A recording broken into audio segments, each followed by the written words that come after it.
तो इसके साथ में जो अभी फिलहाल हमने देखा वो एक डैशबोर्ड, सबसे इम्पोर्टेंट पॉपअप्स, फिर उसके बाद मास्टर्स, फिर उसके बाद हमने यहाँ से परचेज की एंट्री की, परचेज के साथ में हमने जीआर किया, फिर सेल की एंट्री, सेल जीआर, और उसके साथ में हमने इन्वेंटरी एंड बारकोड में मेंटेन किया।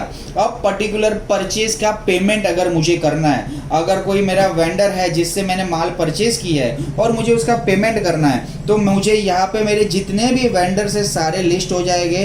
हर एक वेंडर के सामने पे का ऑप्शन है, तो जैसे ही मैंने पे क्लिक करना, पूरी की पूरी डिटेल्स मुझे यहाँ पे मिल जाएगी। यहाँ पे you have options of two, you can do bill to bill also payment और you can give on account also payment।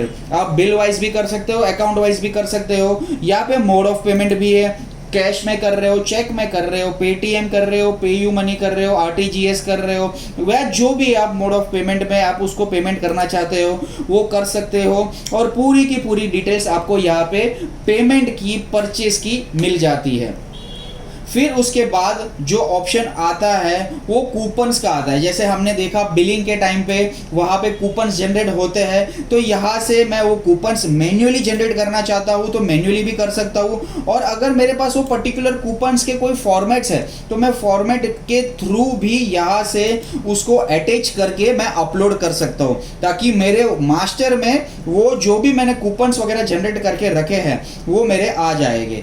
तो मैं ओवरऑल कूपन्स भी इसके अंदर अच्छे से मेंटेन कर सकता हूँ। रिपोर्ट्स बहुत ही बढ़िया है ज़ेमिक इन्फोटेक के सॉफ्टवेयर में। आपको स्टॉक रिपोर्ट देखना है, आप देख सकते हो। जीएसटी, पर्टिकुलर जीएसटी वाइज आपको देखना है, फिल्टर करके 5%, 12%, 18%, 28% वाइज, तो वो आप देख सकते हो।